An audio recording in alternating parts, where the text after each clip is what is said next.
Hi, My name's J.C. McCauley. I'm Naisha McCauley, and you're watching AccessTV.org.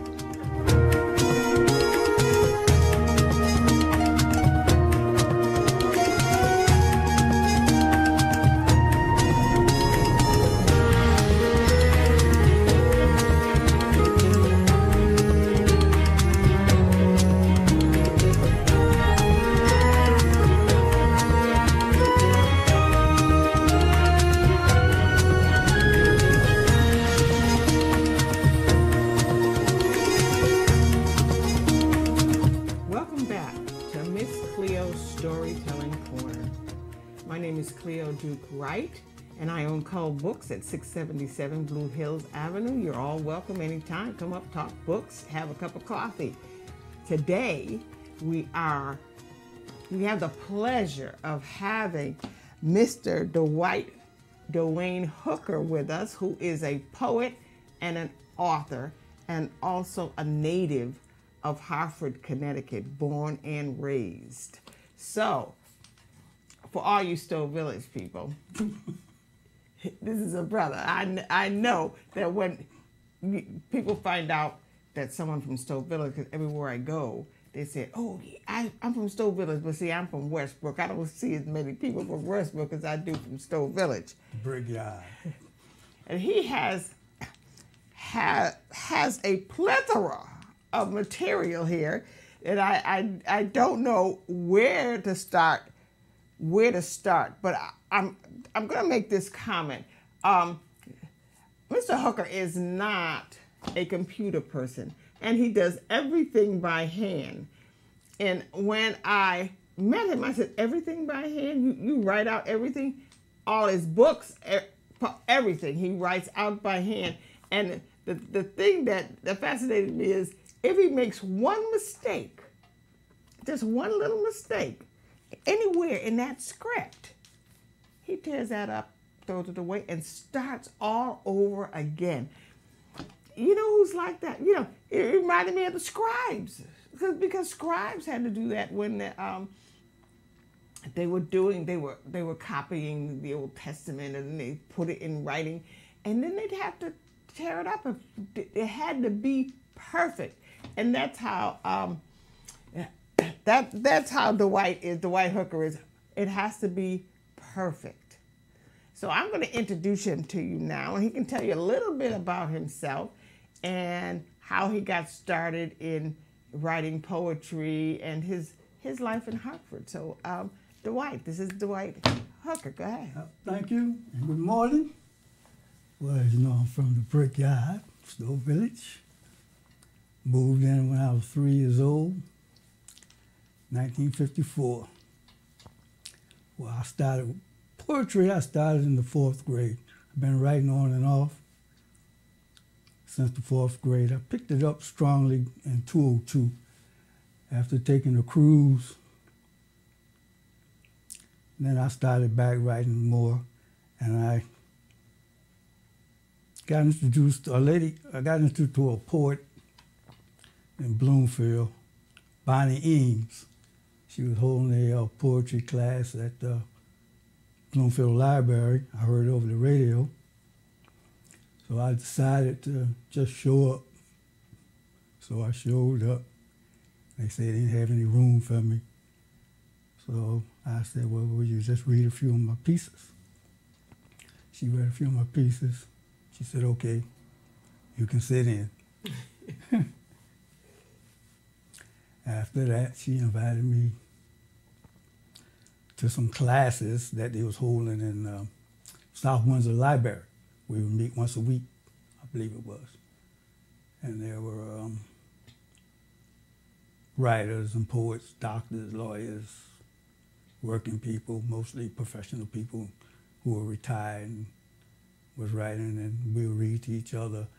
I didn't know anything about critiquing, or I just wrote. I just told them I put words on paper, then you can take it from there.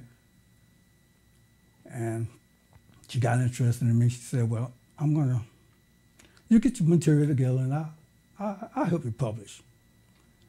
So she met with me at my house, and we go through some things. Anytime we were holding poetry classes once a month. I'll cook and stuff, and we'll read to each other. And so we finally come up with the book. Which book was that? That was No Flags Wave. I wrote the poem.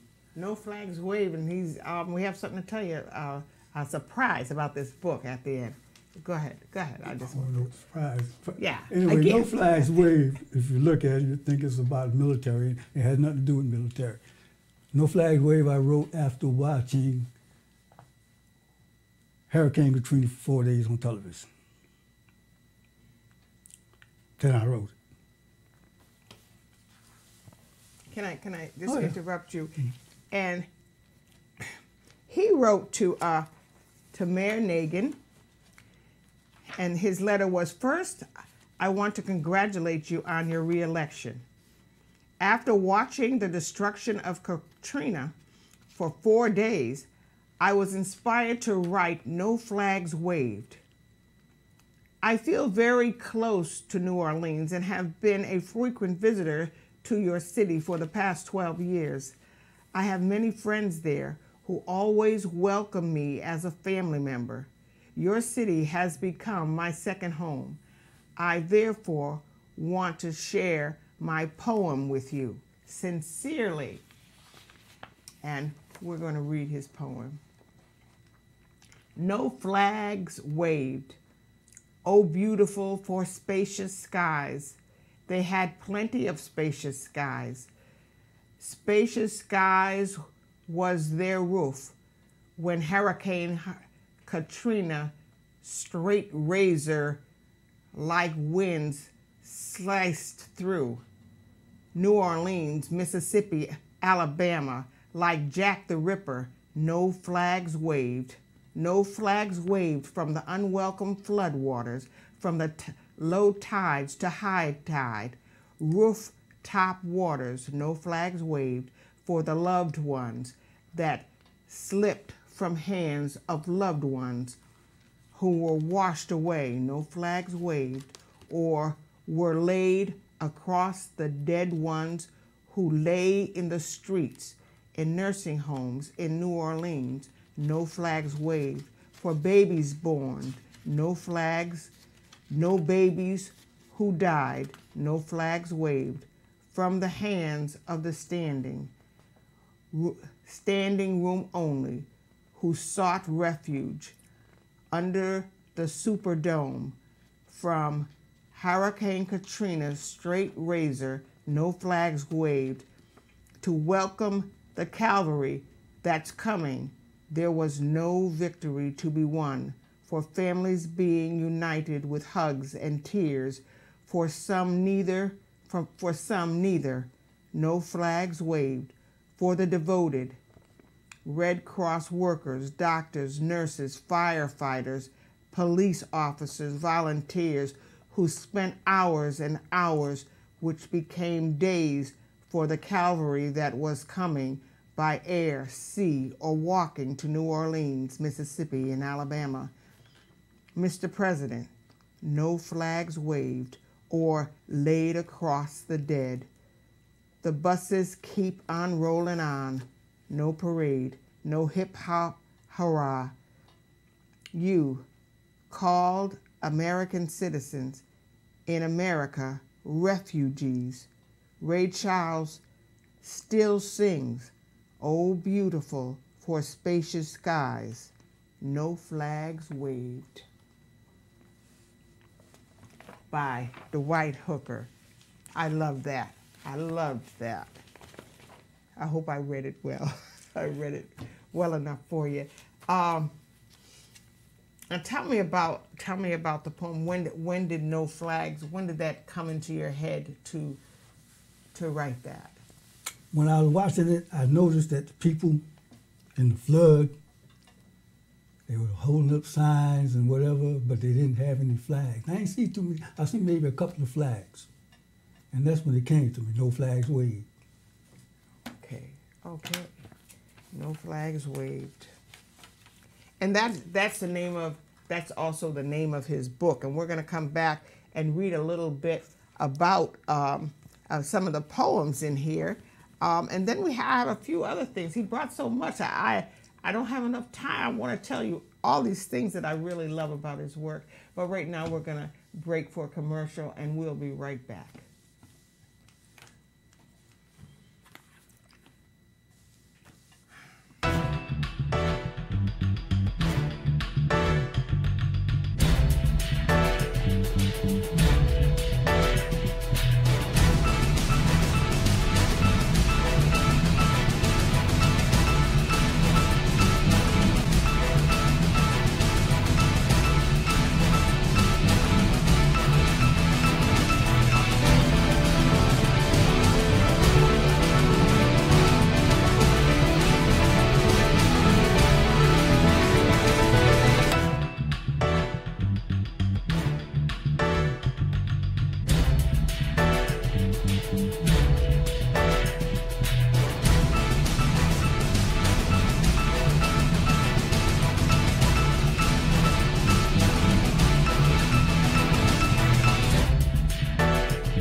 Welcome back to Miss Cleo Storytelling Corner, and my guest, Dwight Hooker, is with me from Hartford, Connecticut, Stowe Village. Yay!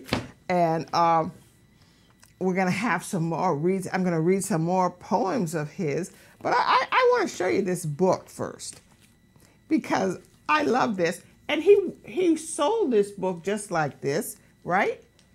You gave it? Gave it away. And it's in his own handwriting with the many different colors that he uses. Can you see this?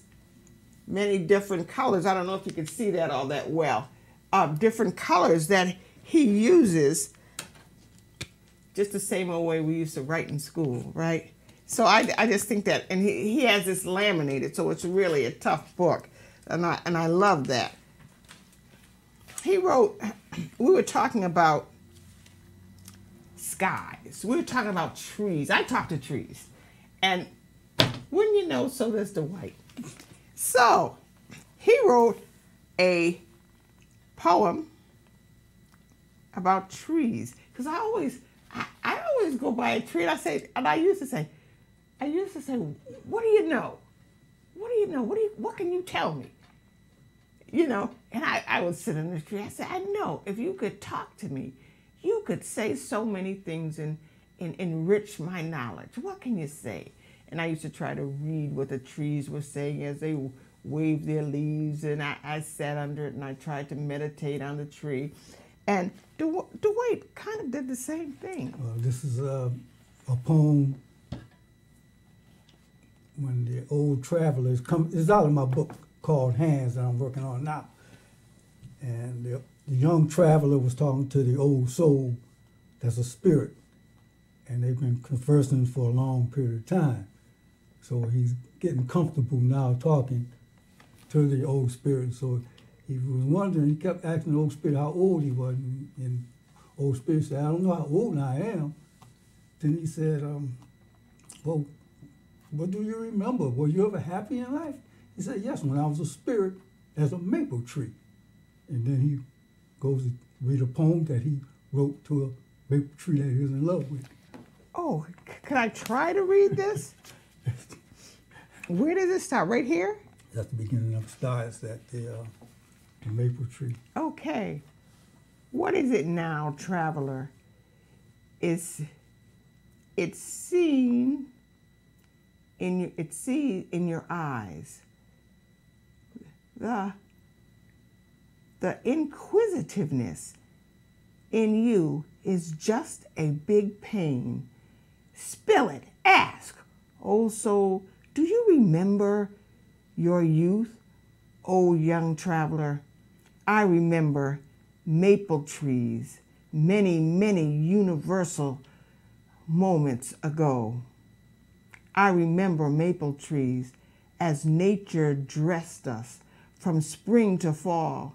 I remember my youth. I remember her full head of hair, strawberry, blushing bright colors, golden, burnt brown, yellow, and green eyes to match. Her skin color of dark spring stretched out our branches and touched sweet, sweet sap running,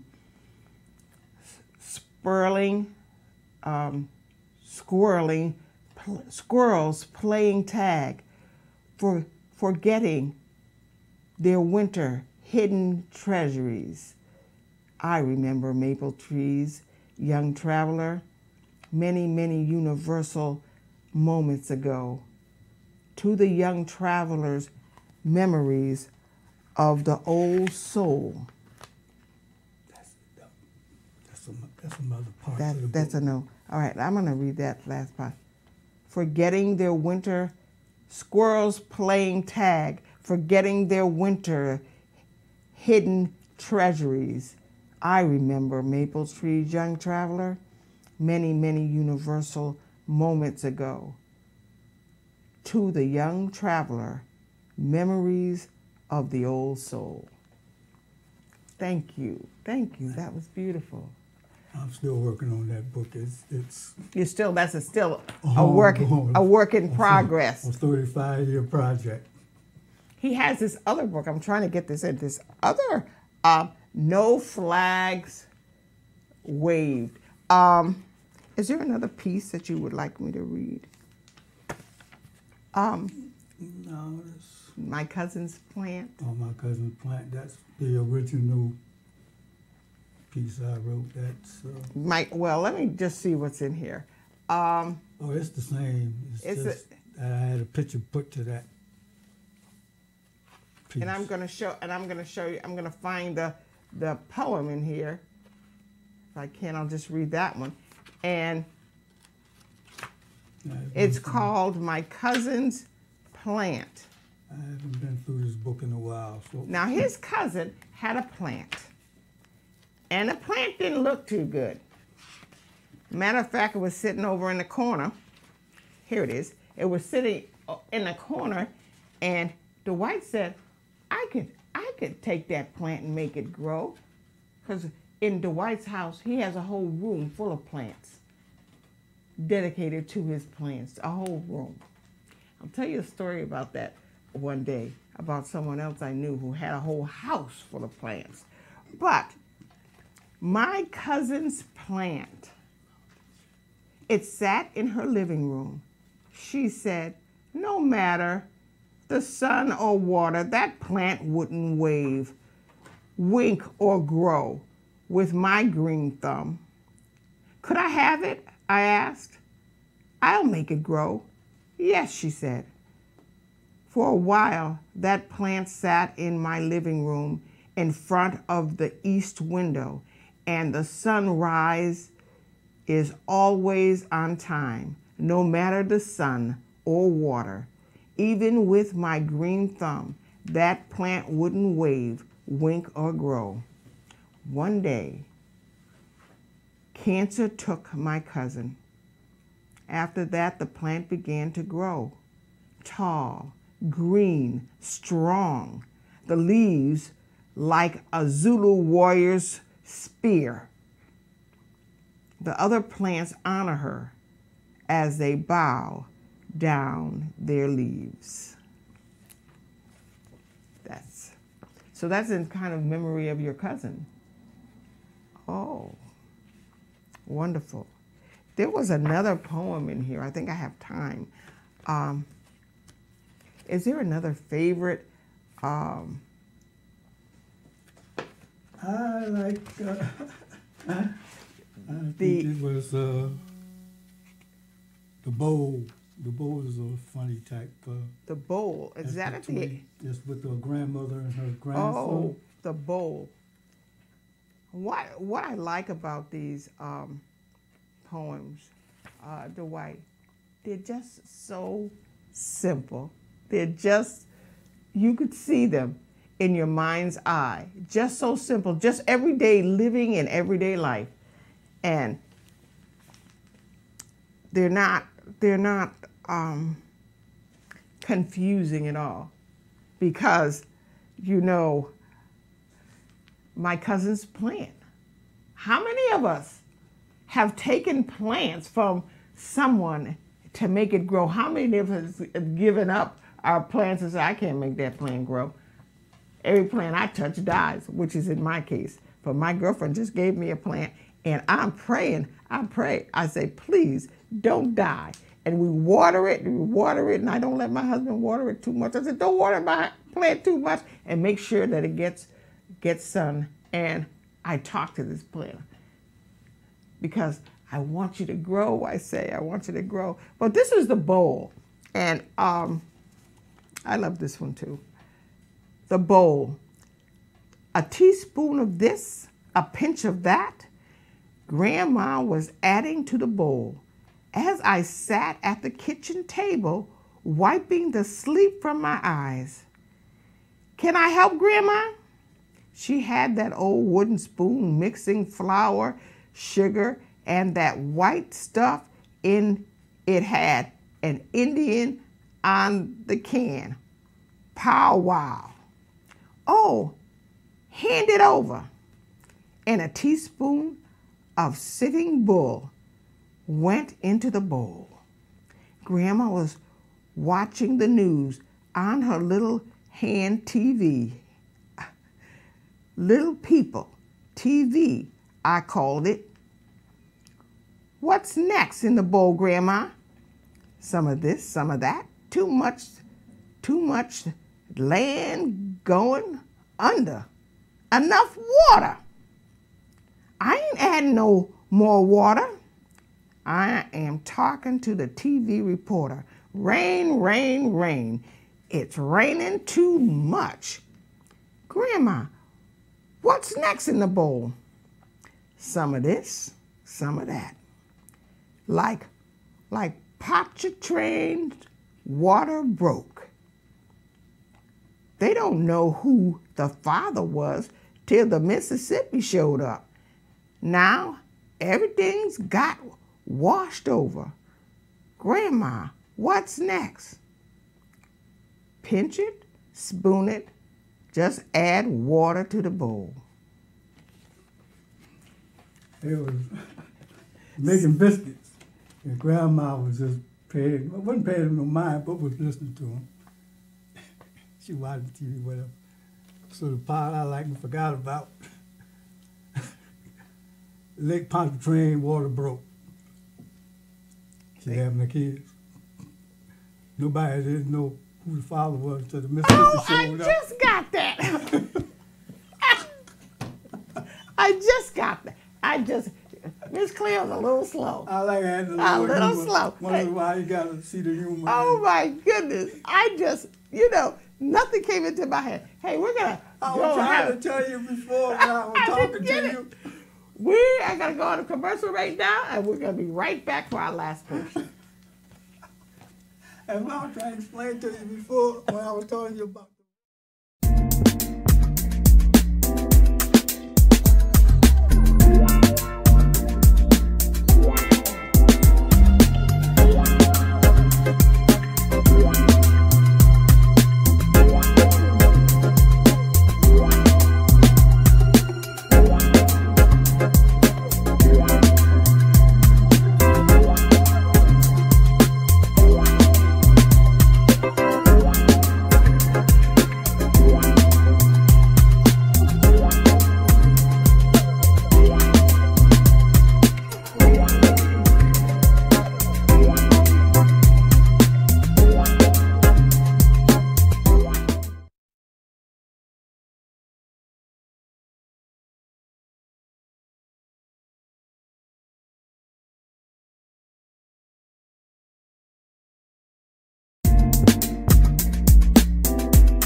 Welcome back to Miss Cleo's Storytelling Corner in our last segment in our half-hour program. We're going to introduce Dwight's first children's book. This is your first children's book? The first one. I was taking a break from the book I'm writing, Hands. So, and it's called Kids Can Read Too. And that's what I put. I thought I put that, but I don't think I put the right thing. Anyway, tell me how you got this name, Kids Can Read Too. Tell me how you got this name. A couple of years ago, I was up at my brother's restaurant, Big Mamu in Springfield. And one of the girls brought her grandbaby in. And I was taking a break and I was sitting at the table talking to the little girl. And I asked her what she was going to be when she grow up. She said she's going to be a nurse and a construction worker. A nurse and a construction worker? A construction worker. Well, I'm retired from plumbing. And I said, what you going to major in when you go to college? So she said, major in? I tell you what, I'm going to write you a couple of pieces, children pieces. That's how I got started. I went home, I wrote her a couple of pieces, and I just kept writing because I was going to give her a couple of pieces. But she did get this book, which is the original from this book. This is all the same, but this is unedited, and like you just showed him earlier. This one here, I took this and mailed it to my son in New York. And I said, I'd like it to be done professionally. Can you put a team together for me? So 2 years later, here's what we have. I love it. I love the cover. I love the cover of this book. Stories by Dwight Hooker. Let's look. You know, it almost looks like only it's a lot more colorful, and it almost looks like a Dick and Jane. You remember Dick and Jane? I remember way back in the 50s. Yeah, well, we won't go back. But, I mean, just how it's put together, but much nicer. They did an excellent job on it. Much nicer. I just gave them the words. I gave them the words and a few illustrations, and I told them to go for it, and then we conversed back and forth. And 2 years later, this is the final copy that I would like to put in hardcover eventually. I'm going to read it first. My sock. Has anyone seen my favorite sock? My grandma gave it to me. I am one sock short of a pair. The one with dancing flowers around the rim at the top is missing. I cannot blame my cat. The cat plays with his ball of yarn all the time. I cannot blame my dog because he chases after the cat with the yarn all the time. Has anybody seen my sock? I had better take another look at my dog. You know, that dog is kind of sneaky and cool. I should find my pretty pink sneaker by my dog's blue and green bed, but the cat sleeps in that bed too. That sock is not in my jacket. I turned my pockets inside out, but a yellow sock fell out. I looked under my bed, no sock under my pillow, no sock anywhere. I ran to Grandma, blaming the cat, then blaming the dog. To my surprise, Grandma was sewing a new flower on my favorite sock around the rim, dancing. It's Grandma. Oh, that's a nice story. That's beautiful. I hope you saw the pictures. I think you did see the pictures.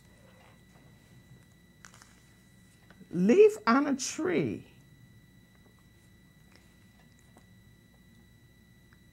Oh, tell me about this one. Leaf on a tree. I got this maple tree, going back to maple trees again, in front of the house. And it's it's breaking off. It's still coming to life every spring. But it amazes me what that tree goes through every year with the storms and the ice storms and the heavy rains and the ants eating on it, the squirrels living there. So every time I look at that tree, this is why I got the a leaf on a tree, calmly waving in the breeze, a little leaf speaks to his little leaf friends. They were just blowing gently and singing in the trees. The little leaf speaks out loudly. When we grow up with all the other leaves in all the other trees, we won't be little leaves anymore. We will be a forest with all the big trees. Very nice. So he has lots of little wonderful stories here that if your child is just beginning to read, or even those children who think they don't like to read, the stories are short and they say something. And they're fun, and the pictures are fun. Well, the idea of this was because I live right down the street from Hartford Hospital.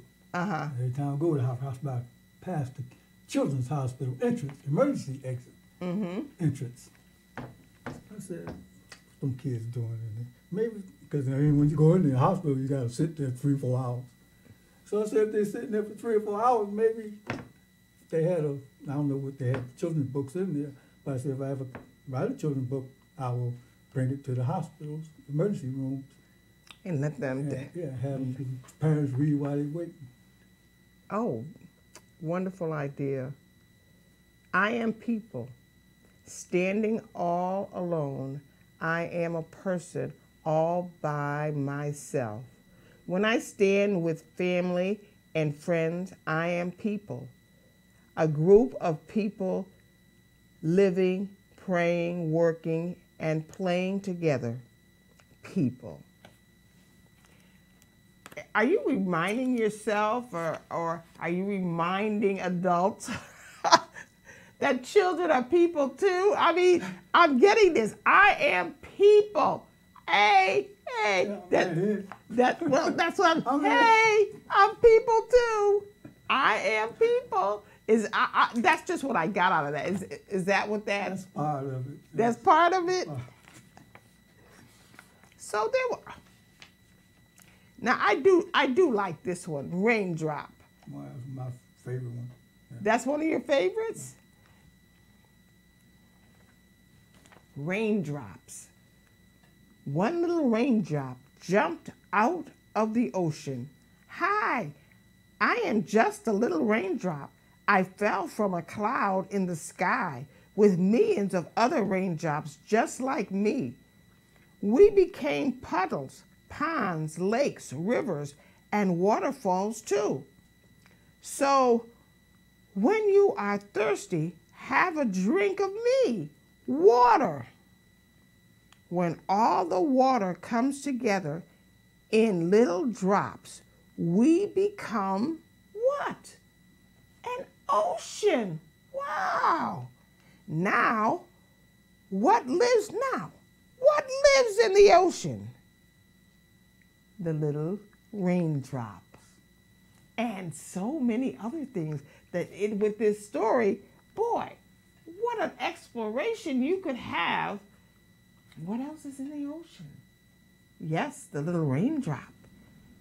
And what else lives in the ocean? Isn't that wonderful?